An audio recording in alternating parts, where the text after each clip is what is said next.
have officially brought Levis, specifically LVC, into my life for the very first time.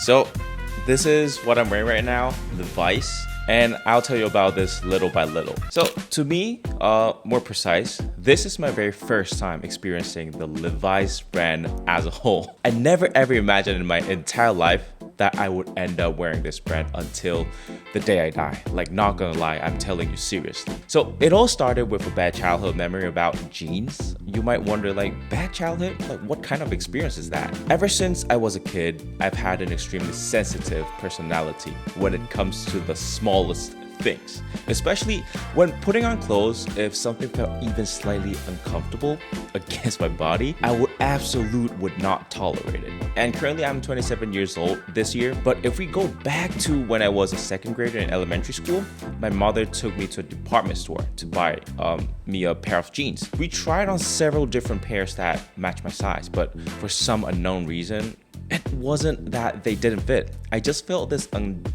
unbearable discomfort. And after that day, I never looked at jeans again. Because of that single experience, I didn't even consider denim jackets or jeans until February of this year. And then in February of this year, a fateful event occurred. I met up with a close friend whom I deeply respect, and the moment I saw him, I literally forgot how to breathe. The style he was rocking that day was Amekaji. He wore a Japanese denim jacket and jeans topped with a Japanese leather jacket and a Japanese fedora, and it absolutely took my breath away. I still remember that exact feeling and memory so vividly. I wanted to dress just like that. So I started learning everything from him, and for the first time in my life, I fell hard into denim, and more specifically, Amekaji. The very first denim I ever purchased was Japan's Momotaro jeans. The reason I chose that specific brand for my first pair was because my friend was wearing Momotaro jeans that day. So nothing else even caught my eye, To buy it, I actually visited their local brick and mortar store in Tokyo. And to tell you the truth, right up until I tried it on in person, I had massive doubts because that uncomfortable childhood memory from second grade was so deeply ingrained in my brain. I kept wanting to back out, thinking, is that, buying this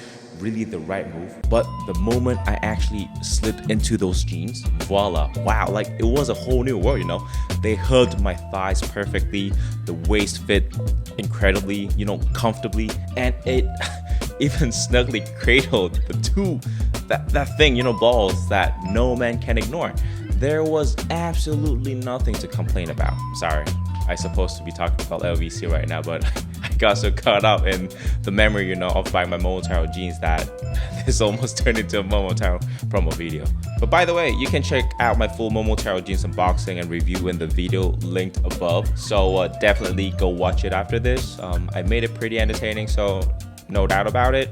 Anyways, after that breakthrough experience, all my misconceptions about jeans, which is, denim jacket, completely vanished. And I plunged headfirst into Amekaji. So, why on earth did I buy LVC? Because it's famous? But you know what? Honestly, that wasn't the reason at all.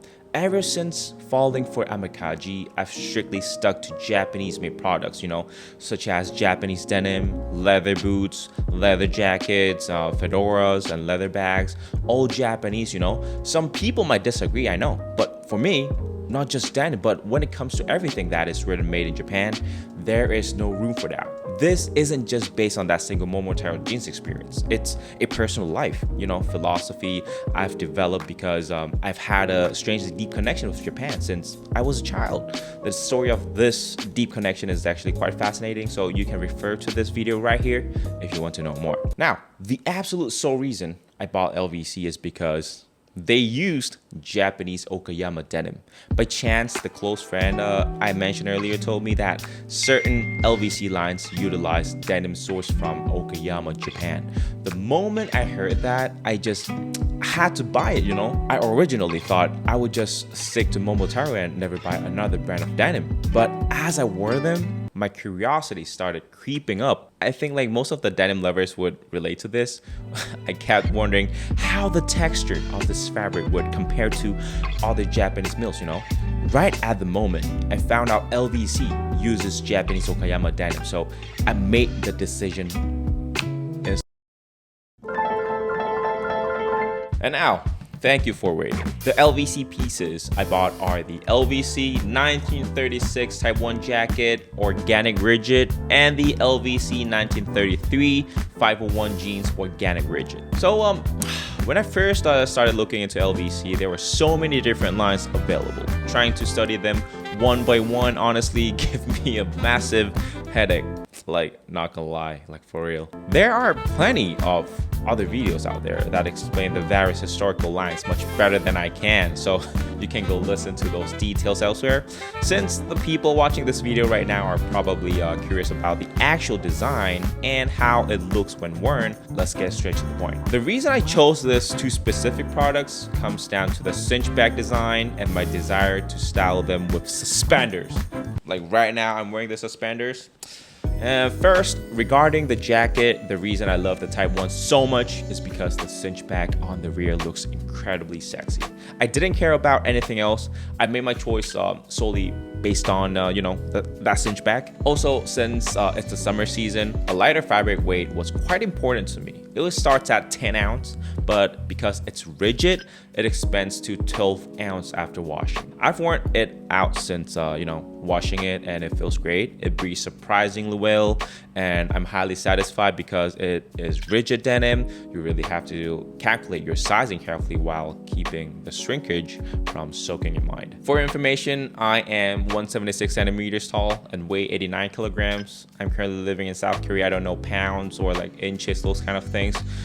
Do your math, please. And I chose a size 44 for the jacket right now. After soaking it, it fits absolutely perfectly. When it comes to soaking, I extremely dislike tedious tasks, So I honestly just threw it straight into the washing machine. I set it to the wool cycle, dialed the water temperature to 40 degrees Celsius, and set the spin cycle to medium. It is so tedious to me to do the other stuff. And anyways, when you put it in, you must button it all the way up and turn it completely inside out. If you wash it with the buttons undone, the garment will shrink unevenly, causing the left and right sides to completely warp and twist. And fastening the buttons secures the structural frame of the clothing and prevents the fit from deforming. And the other reason you turn it inside out is because as the clothes tangle and crash around inside the drum, washing it face out will cause the indigo to bleed unevenly, leaving ugly white streak lines along the folds. If you want to protect your precious indigo color so it ages beautifully along your natural creases later on, you absolutely must flip it inside out to minimize surface friction. Now, moving for the pants, which is 1933 501 rigid. I chose them because they feature a cinch bag while simultaneously including buttons specifically meant for clipping on suspenders. I completely ruled out every other line because none of them met these exact requirements. But you know what? There was another major reason I was particularly cautious about selecting these pants. My massive thighs. Which is my massive thighs. My glutes and thighs have a good amount of volume, so the fit needed to be very generous. The 1933 jeans are cut naturally wide and roomy, so if you have a thick lower body like me, you don't have to worry at all. I went with a waist size 36 and 32 inch length. I washed the pants using the exact same method as the jacket. For reference, when you order the jackets and pants, this is how the included items arrive. There's a letter sent by Levis, though of course it's not a handwritten note. I didn't actually read the contents because I don't like tedious things, but anyways, but I'll flash it on screen for a moment, so feel free to pause if you want to read it. It also includes instructions on how to soak the denim and how to use the cinch bag on the rear. If you look at the style of the cinch bag I bought, the center buckle piece is connected. To actually use it, you have to clip it open, that center portion, which reveals sharp prongs on both sides that pierce into the denim to lock it in place. I don't particularly feel like, messing with the cinch back just yet, so I've left it as it for now, but I plan it to try out sometime soon. So I'm really looking forward to it. And I personally love buying things that the general public doesn't usually wear, you know, styles embraced by a unique minority, which is why I chose the cinchback. Walking around town in this setup, people definitely share with a lot of curiosity, since most people stick to type 2 or type 3 jackets. This look seems to grab their attention, I guess. And another unique thing I do is wear suspenders. I currently live in Busan, South Korea, and while I don't know what it's like in other countries, I almost never seen never see anyone wearing suspenders here. As I mentioned before, the 1933 pants come equipped with buttons specifically for suspenders. This was my first time ever purchasing and wearing suspenders, and honestly, they are incredibly comfortable. With a belt, when you sit down and your stomach expands, the belt tightens and digs in, which bothers me personally. But using suspenders completely liberates you from that, giving you a sense of total freedom. I mean, like, it's guaranteed, when you first put them on, the feeling of the traps, pulling on your shoulders feels a bit awkward. So it took a little time to adjust at first. But after a single day, I've completely grown used to it. I originally thought about purchasing a pair from, a Double RL or Studio Dartisan, but since I had zero experience with suspenders, I opted for a relatively affordable domestic brand made right here in South Korea. But wow, like the product, the parts of the suspenders that loop onto the buttons are made of genuine cowhide leather, and they are actually tough and sturdy with no signs of stretching out. The quality turned out way better than expected, so plan on using this exact pair for a long time. Right now, South Korea is in the dead of summer, and it's really hot right now. In the early morning or at night, I can manage to wear the jacket, but during the peak hours of the day, keeping a jacket on is no task. Of course, that's only when I'm active outdoors. When I'm indoors, I strictly maintain the denim on denim uniform. But you know what? When I'm out exploring the streets in the heat, I ditch the jacket to expose the suspender style. As you can see, I paired by sliding into a pair of Japanese Haruta loafers with the heels stepped down, wearing a Panama hat, and putting on some Ray-Ban aviators to round out the look. It gives off a completely vintage vibe that fits the midsummer aesthetic perfectly, which I absolutely love. The pants vent air, surprisingly well, and since the fabric is a relatively thin 12 ounce after washing, they are highly wearable. I guarantee that. And I did have the length of the pants hemmed slightly. I had them altered so that just a tiny bit of my heel shows. Some people prefer to hem their denim so that the entire heel is covered, but since I frequently wear these with my engineer boots, I wanted a bit of the boots, heel to show.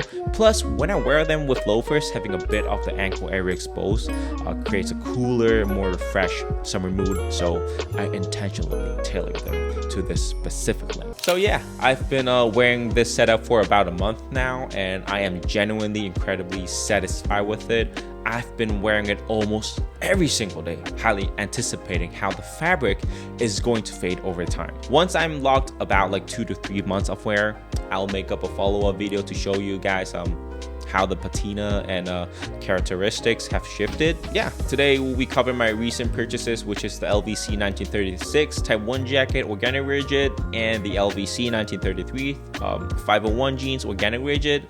I hope this video was helpful to anyone planning on purchasing these two pieces. I upload one video every week, so I will see you guys next time with another great episode.